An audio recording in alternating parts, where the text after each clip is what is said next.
Halo semuanya, saya Titi Ezra Junita Pangabean. Saya semester 5 dari Universitas Cunyadin.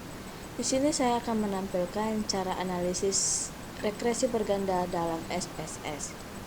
Selanjutnya di sini saya sudah membuka data kita. Di sini terlihat ada X1, X2, dan Y. Di sini adalah setiap jumlah variabel. Maka kita akan mengcopy pastekan ke dalam SPSS. Kita kopikan.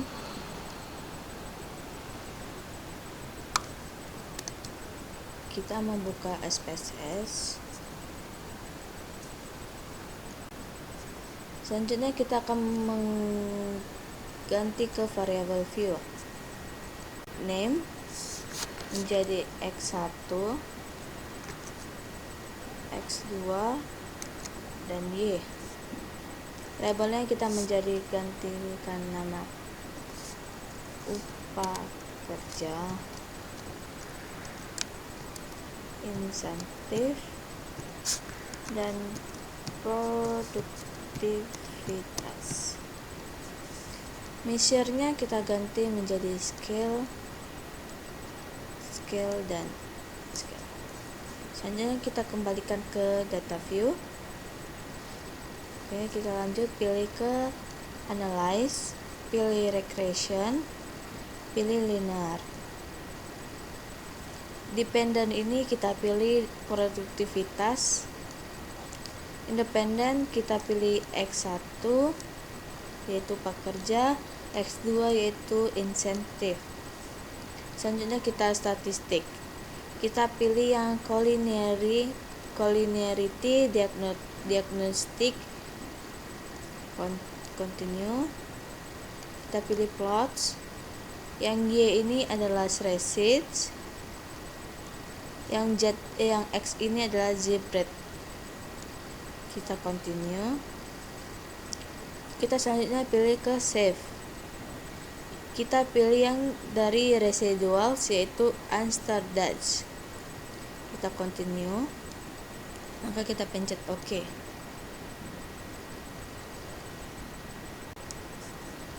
Sudah terlihat hasil yang kita uji tadi. Kita uji lagi supaya untuk mendapatkan uji normalitas, yaitu melalui kita kembali ke SPSS nya, kita pilih analyze, kita pilih non parametric test, pilih legacy dialogs, pilih one sample QS.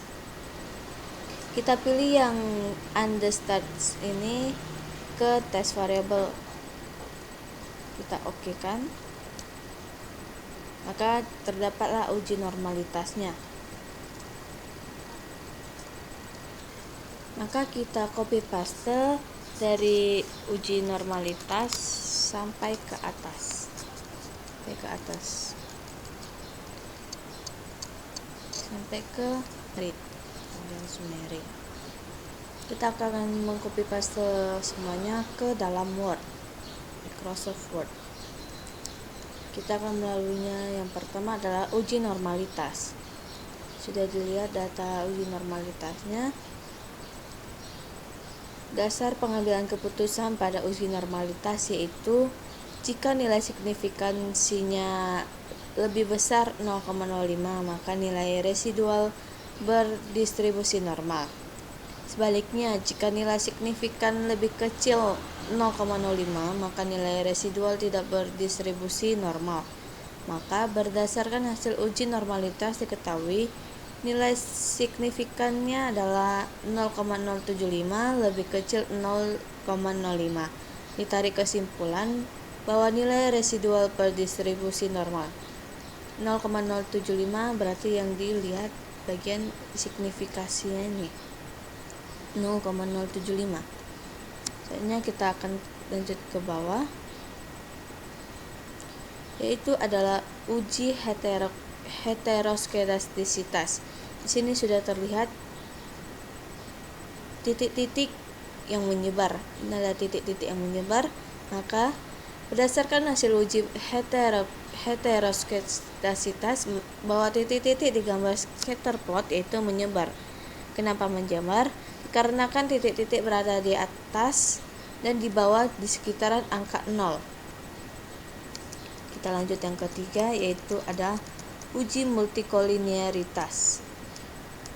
Di sini kita akan membaca melalui dari collinearity statistik, ada tolerance dan VIV.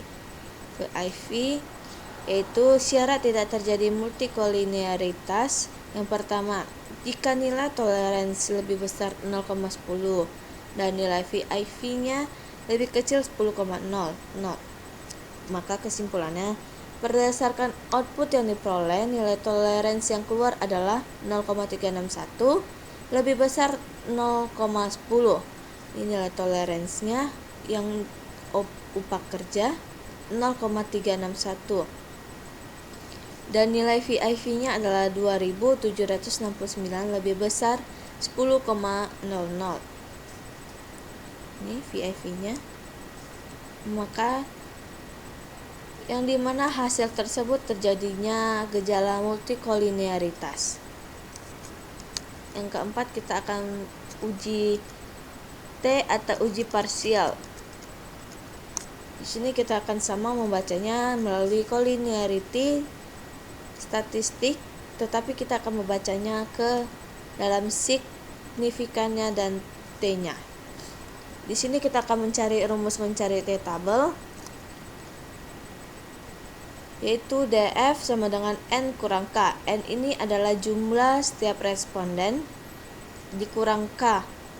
Maka N ini adalah tadi kita mendapatkan 37, K-nya adalah 3.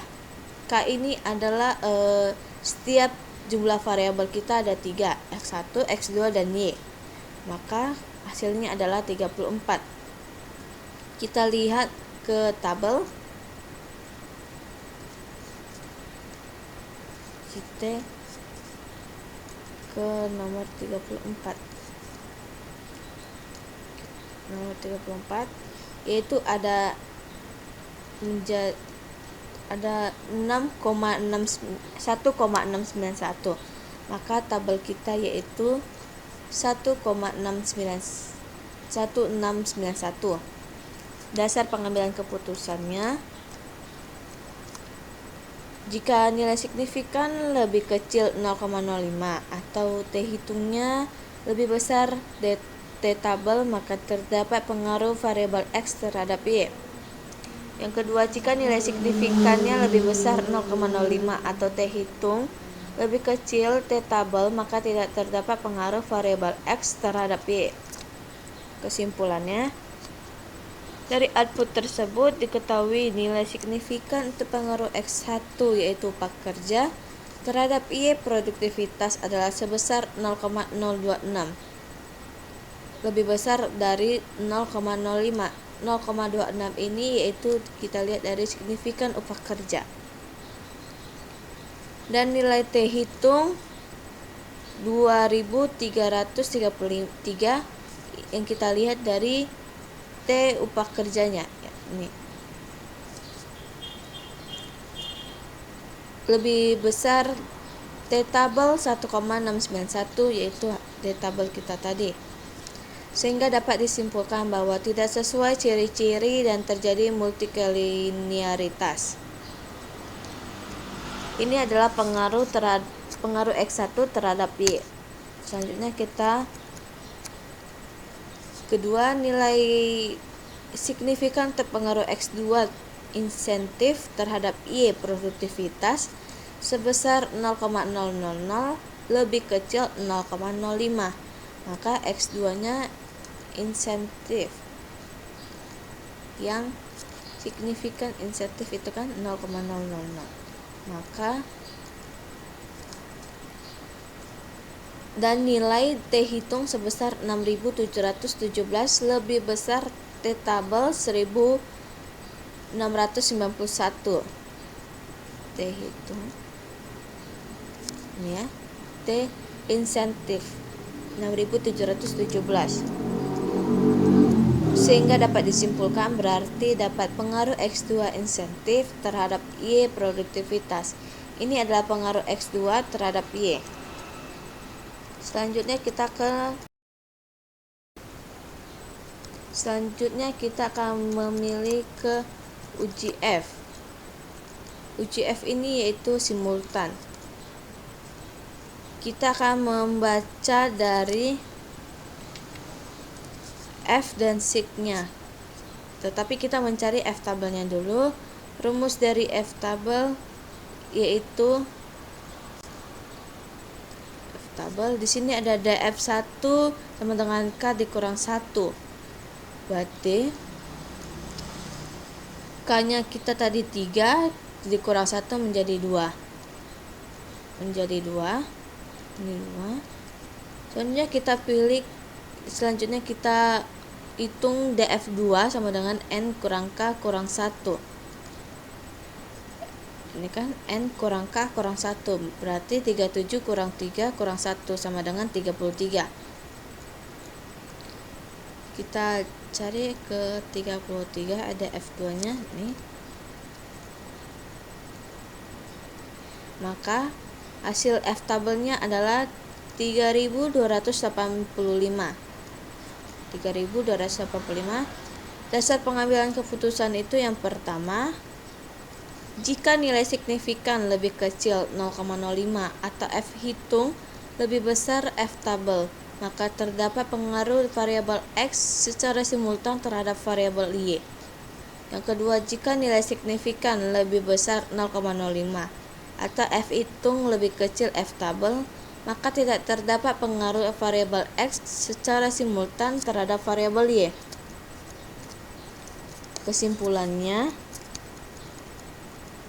berdasarkan output di atas, diketahui nilai signifikan untuk pengaruh X1 yaitu pekerja dan X2 yaitu insentif secara simultan terhadap Y. Produktivitas adalah sebesar 0,000.